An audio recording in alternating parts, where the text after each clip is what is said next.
This is CBJ in 30, presented by Telhio Credit Union. Find out more and open an account online at telhio.org. Now, here's your host, Bob McElligott. I don't even think desperation is the right word, because I think we are desperate right now, but it's freezing us. I think we got to be a little looser and more excited about what's at stake here, rather than feeling the weight of it. I just feel like we've got a piano on our back right now as a group, and everyone's kind of feeling it. And the hardest thing is we're not scoring, so we don't have that confidence that we can outscore teams and come back in games and things like that. So we got to find that somewhere. I mean, I don't know how we do it, but we got to find it, and it's got to come ASAP. I mean, we don't have any time to mess around. Blue Jackets forward Matt Duchene trying to make something out of nothing in last night's loss in Edmonton, 4-1 to the Oilers. Welcome to CBJ in 30, presented by Telhio Credit Union. I'm Bob McElligott. What Matt Duchene said right there is basically what I asked Blue Jackets assistant coach Kenny McCudden after the first period. Or maybe it was a second. It doesn't even matter. But my question was, why does this team not just play with reckless abandon and fun? Why are they so calculated? Why does it take them so much effort to get a shot away? Why do they not crash the net? Why are they not just playing like free spirits? Why are they playing as though they are all bound up? And Matt Duchene obviously is wondering the same thing. But he has to put himself on that list because that was a team effort last night. Now, some of you sometimes tune into this show for me to talk you off the ledge, for me to be that voice of reason. I just want to warn you right from the outset. I don't know if today is that day. And I am just so completely disappointed by what I saw last night, by what I've been seeing for the last couple of weeks. There have been bright spots, but overwhelmingly, even the bright spots haven't been bright enough. And the question is, what's going on? What's happening? Why is this happening? And that's a question that either people don't have the answer to, or they are unwilling to acknowledge the answer to. One way or the other. I mean, you can speculate, you can guess. I can do that too. I may be right, I may not be right. I think I would be dead on right if I were to speculate. But because it's not fair just to guess, and it should be backed up with some kind of concrete evidence and facts, I'm not going to speculate about. Well, I probably will to an extent, but anyway. I'm in a tizzy today. I really am. I cannot believe that was the effort last night. And I'm not the only one that couldn't believe it. Let's just go right now, because this won't take long. Let's listen in on last night's post-game press conference with Blue Jackets head coach John Tortorella. A couple of your players said tonight after the game they felt like there was panic in your game tonight. Did you see that, an apprehension to just let yourself go and be able to play, or what was missing? I wish there was panic in the game, because then it would show some desperation. So I don't agree with that. So you don't think you think it's a lack of urgency from them? Not sure. Yeah. Sure. It has to be. How shocking! It's got to be shocking this time, right? Yeah. Yep. John, what was the difference in the third period? Because it was 1-1 heading into the final 20. Just maybe outline the difference. Well, we get a shot blocked right away on a rush. They go down and score. And we really have no answer offensively at all. With this team looking forward, you have 8 games left. Do you know what to expect out of this team going forward, like in the next game on Sunday?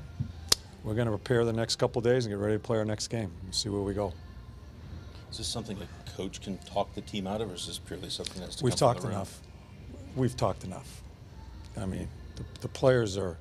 We've talked about a lot of different things here, and it's not rhetoric, it's not panic, it's not. We just have to have some sort of sense of urgency to try to get back into this year, or we have no chance. This is a tough question, but you've suggested it before that there are guys in the room, I think you've said this in previous years, that maybe it's been a long, tough season for a lot of guys that might be okay with it being over April 6th. Are you sensing that with anybody? No. I just don't think we understand the level that we have to play at right now. Head scratchers. That's what that is. Head scratching. That answer right there, the very last one. I don't think we understand. What did he say? I don't understand. We don't understand the level of urgency we need to play with this time of the year. Isn't that a head scratcher for you? And I'm not picking on Torts with that. I totally understand the answer. I just don't understand how you could not realize what kind of sense of urgency there should or should not be at any given time during the season. I mean, you can talk about being young, but that being young, young and dumb is usually the two words that go together when you're talking about that. But who can be so dumb not to understand that there are 8 games left and you're now out of the playoffs and that you have to bust your hump? Again, this is a game last night. You knew at the beginning that Montreal was beating up on the Islanders. You already knew it. And you knew the only way to stay ahead of them was to win. And the effort was lackluster at best. I'm telling you, I'm still in a state of shock over this. I just cannot believe that effort or lack thereof. Not or, just lack thereof. Amazing. Just amazing. For all the Edmonton Oilers fans that were furious that Peter Chiarelli, before he was fired as general manager, gave a 4-year contract to that goaltender, Mikko Koskinen, they should look at the 2 Blue Jackets games only, and they would be thrilled to death because they made him look like a world-class goalie. Both times. Both in Columbus and last night in Edmonton. Shooting it into his glove. Shooting it into his chest. I was really trying to remember. Well, I'll just go with last night's game. Were there any rebounds in last night's game that the Blue Jackets got to? The only one I could remember was Seth Jones taking a shot, and it was a long rebound. It came all the way back out to the circle. He got it, curled around behind the net, came up the near wall, went back out to the blue line, and then shot again. When is the last time this team crashed the net and had a rebound goal? Think about it. Can you remember? Because I don't. And I watch every game. I don't remember. I'm not being smart. I'm not trying to be I'm not trying to be anything. I'm simply asking a question. When is the last time that you saw one? Because I can't remember. Why are there not bodies in the crease? Why are there not sticks near the goalie looking for that kind of stuff? Why does it seem that so many are late to the party? When there is a rebound, nobody's there. Takes everybody else too long to get there. Why? I think these are legitimate questions. And you can say, and many of you will, well, it's coaching, it's Torts, and they're tired of his message, and this and that, and the other thing. I would disagree from this standpoint. At this time of the year, when you are on the verge of making the playoffs, yesterday you were, today you're not, when you're on the verge, what has to be taught? You've played 74 games. And this isn't, for most of you, no, for all of you, there's no rookies on this team. It's not your first go-around. Again, maybe you're listening to this and you're annoyed with it because I'm not saying anything. I don't know what to say. I don't know how to justify. There is no justification for that game last night. There's not. There's not. No urgency, no desperation. Matt Duchene says they're being swallowed by the pressure. But, geez, it's pressure that you should be embracing and enjoying. There are times that I don't even know if I don't know if they want to enjoy it. It's just how it looks from a distance. It's just completely frustrating. So I guess since I don't know what to say, a better way to go about this is to just go to Twitter, at Bobby Mac Sports, which by words never said by anybody. A better way to handle this is to go to Twitter, but I just said them. That's how twisted and messed up everything's gotten here. But I got a couple of things that people sent to me since last night's game. Amy Goodwin says, any chance of an update on Ryan Murray? Missed seeing him on the ice and was wondering how he is healing. I haven't seen the man. He's not on the trip. I don't see him at home. So, Amy, that's usually an indication that you're not going to see him again. Maybe if you get into the playoffs and go on a long run, but I just get the sense that there is no update because there is no update. that he's not any better than he was. Again, when a guy is starting to feel better, you see him more. You see him around the guys. I haven't seen hide nor hair of Ryan Murray, and that's not a good sign. So that's the answer to that. Jody says, I'm beginning to think Breadman is actually injured and no one is talking on the trainer's side. Reminds me of Werenski last year playing injured and we didn't know about it. Jody, this is the honest truth. I knew that Zach Werenski was injured all last year. I knew it. I knew what he was playing through. I knew it was going to take the offseason for it to be repaired. And that was basically common knowledge within the ranks. Okay? And I'm only telling you that because I have heard nothing in the way of anything similar to Artemi Panarin. Do you understand? Nothing. So to say he is injured and use that to justify his current play is nothing but grasping at a straw and looking for an excuse for why this guy has fallen off the planet. It's not an injury. I don't know what it is, but it's not an injury. Because a little bird would tell you something by now. Or the birds would be tweeting and you would at least hear it secondhand by now. It's not an injury. I can't diagnose it. I can't tell you what it is. But I can tell you what it's not. And, they took him off the line with Dubois and Atkinson. The line that was the best line all year, all of a sudden has zero chemistry. Zero. And they put Dzingel on that line instead, which that's another show within itself right there. So it's not that. Ryan Santilli. After seeing repeated performances like last night, what's your confidence level now with us getting into the postseason over Montreal?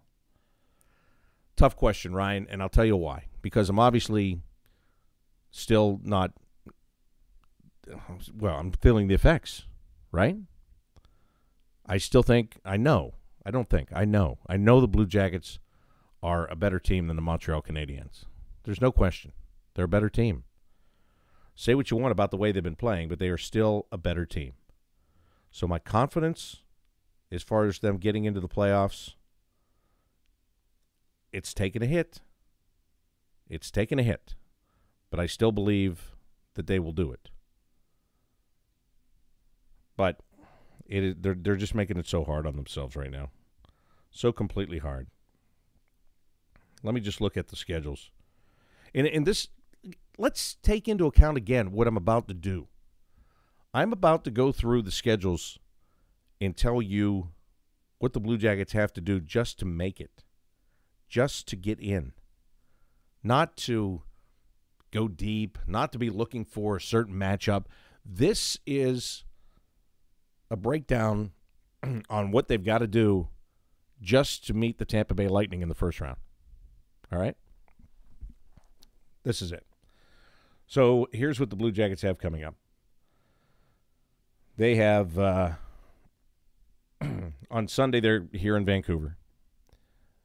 Montreal's playing a back-to-back. This isn't great. They are playing a back-to-back. They're going to be at home against Buffalo on Saturday. They're going to be at Carolina on Sunday. So the Carolina thing, I mean, you could have been within 1 point of the Hurricanes last night, but that went up in smoke. Still 3 points behind them. And then Montreal, as the Blue Jackets play the Islanders on Tuesday, Montreal will play against Florida. The two go head-to-head on Thursday, so you've got to stay within one and try to go ahead of them with the head-to-head. Then Montreal goes to Winnipeg. Here's where they have it a little bit tough at the end. Their last 4 games, Winnipeg, Tampa, Washington, Toronto. And the Blue Jackets will have 5 games in that span.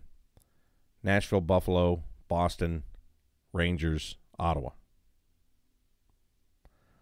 So dissect that however you want. Who has the easier schedule?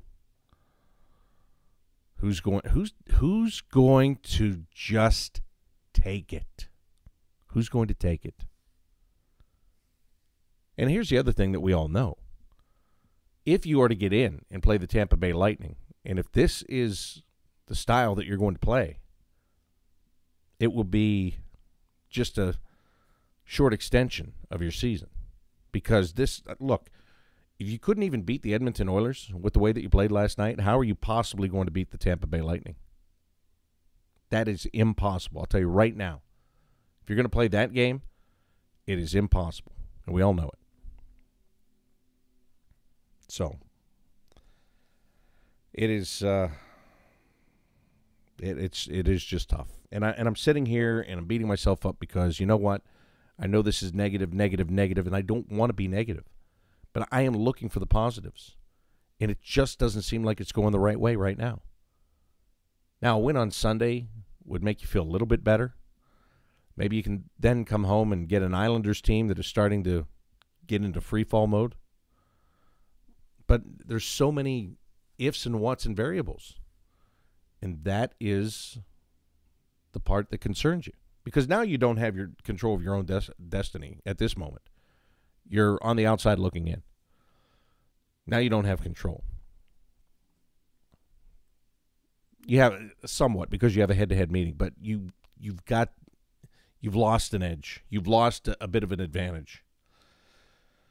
And if you string together 3 or 4 wins, it changes all of this. And then I come back and say, remember what I was saying last Friday and how terrible it was, and boy, what a turnaround, and blah, blah, blah, blah. And I would love to do that. I want to do that. That's all I want to do. I want this team to get in the playoffs. I want this team to win in the playoffs. I want to keep working until June. But it's not up to me. I don't play the game. I just describe it. And, again, that's what makes it so frustrating.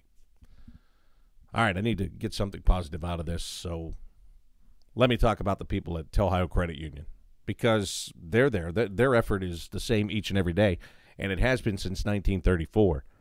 That's when they started putting people above profits. That's when they started making sure that their members were taken care of. And they can do that for you if you become a member of Ohio Credit Union. Well, why should I become a member? Maybe that's a question that you're asking. Why should I become a member? Well, I don't have the answer in front of me. Well, I kind of do. Because if I were to reach out right now and put my hands on my keyboard and type in telhio.org, I would go right to their website. And there's actually a tab there when it says about memberships. And it basically says, why should I become a member? And the answers are there for you. And they'll tell you. And they'll tell you, based on the services that they have, what they can provide for you, how they can help you make sure that you are putting your money in the right place, that you're using your money the right way. It's all right there at your fingertips at telhio.org. Or, you can stop by any local office and talk to a person about the very same thing. Ohio Credit Union is available to everyone in central and southwestern Ohio. They are federally insured by NCUA. That's the best I've felt in this whole show talking about that, quite honestly. Is that good or bad? Well, it's good that I finally felt good about something, right? We're all looking for something to feel good about today.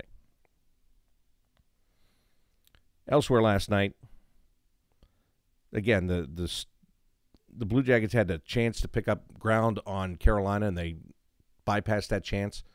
Tampa won in Carolina 6-3 last night. Montreal blanked the Islanders 4-0 was the final there. The Penguins got a win in a shootout over Nashville 2-1. So those were the games that were the most pressing. The other games that were played last night, Coyotes lost in Florida 4-2. Coyotes trying to hold on to that second wild card spot in the West, and that's not a good way to do it. The Bruins pounded the Devils 5-1. Everybody's pounding the Devils. They're not good right now. The Blues, another big win, although this time it was against Detroit, 5-2. See, let me tell you something. Let me tell you something right now with the St. Louis Blues. Do you remember earlier in the year when the St. Louis Blues were horrible, terrible, and nobody could figure out why? Thought they would have a fire sale with those players, and they stuck with it, and they stuck through it. They fired their coach, but they stuck with it, and they stuck with the same guys. And guess what? Now they're rolling. But that's not my full point. My full point is they beat Detroit last night 5-2. 2 nights prior, they spanked Edmonton 7-2. So here's the point that I'm making. I'm going in a long roundabout way to make this point.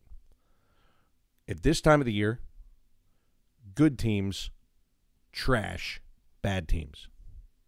They don't edge them out in most cases. They hammer them. They just floor them and move on. Now, you can still lose one here or there, but for the most part, the good teams, this time of the year, down the stretch, you get a matchup with a team out of the playoffs that's not very good, you throttle them. Boston smokes Jersey. St. Louis crushes Detroit. Do you see what I'm saying here? You might lose the odd one, but if you're that good, this is what you should be doing. Here's a bit of a shocker. We've talked all year about Chicago trying to get back into the playoff picture in the West. Well, last night they lost at home 3-1 to the Flyers. Yeah, the same Flyers team that couldn't beat Montreal 2 nights earlier. Thanks a lot. Yeah, that team. The Avalanche trying to, make a run here late, get into the playoffs. They beat the Stars 3-1. Calgary Flames, here's another example of a good team crushing a bad team. 5-1, Calgary beats Ottawa last night. The Vegas Golden Knights, here's a bit of a shocker. And this is exactly why I'm going to tell you this right now. When we were in Calgary the other day, and I said that Calgary doesn't want to finish second because that means the first-round matchup is against Vegas. Remember me saying that? Well, Vegas last night played the Winnipeg Jets, who are pretty good. They weren't good last night. 5-0. The Golden Knights beat them. And the Sharks missed out on a great opportunity because they're a couple of points behind Calgary now, but they lost to the Kings. So here's an example of you're going to blow one once in a while. I mean, the Kings stink, but that's a rivalry too.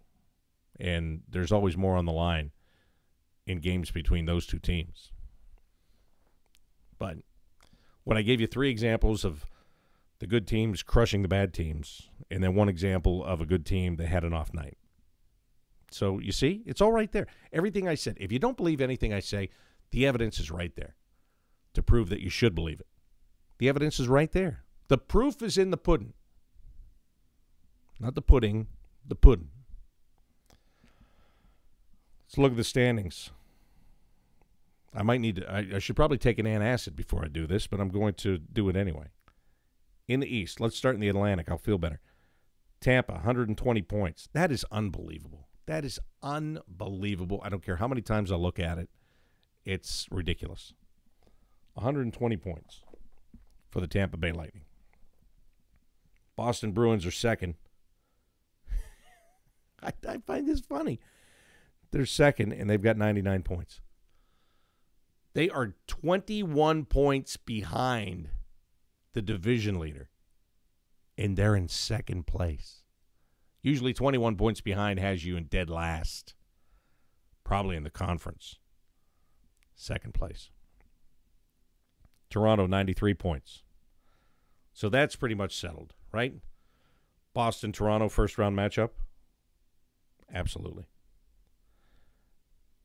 So then in the Metropolitan, Washington 94 points, Islanders 91, Penguins 91, Carolina 87, and they have the first wild card spot. Montreal has the second wild card spot with 85, Blue Jackets with 84 points.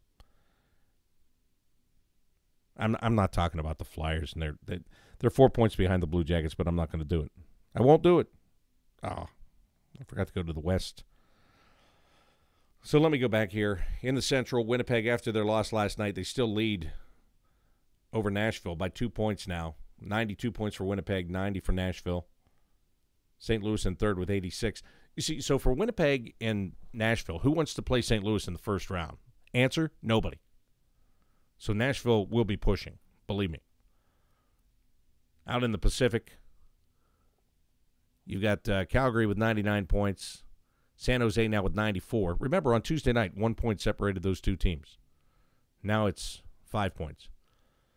Vegas has 89 points. The Sharks are headed toward a matchup with Vegas, and that's not what they want. It's not what anybody wants. The wildcard teams now, Dallas, 82 points. And with their win last night over Dallas, Colorado takes control, holding the tiebreaker over Arizona. So Colorado's in, Arizona's out, even though they both have 78 points. Minnesota has 77 points. And the Blackhawks, again, that loss last night to Philly was a bad one for them because they are 3 points, or they're 4 points back, and they would still have to jump over three teams.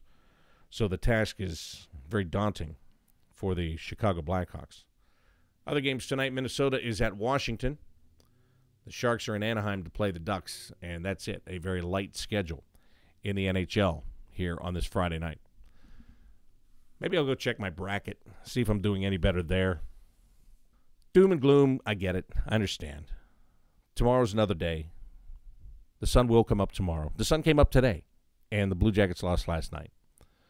Sunday they'll play here in Vancouver and try to get things right before they come back home to Nationwide Arena. So smile, grin, and bear it, and don't let it ruin your day. I'm not going to let it ruin my day. I just got it all out of my system right now. So thank you. Thank you for being my sounding board today. I got it out of my system. I'm going to enjoy my day in Vancouver, enjoy your Friday wherever you are, and Sunday it'll be the Blue Jackets and Canucks. Until then, I'm Bob McElligott saying so long.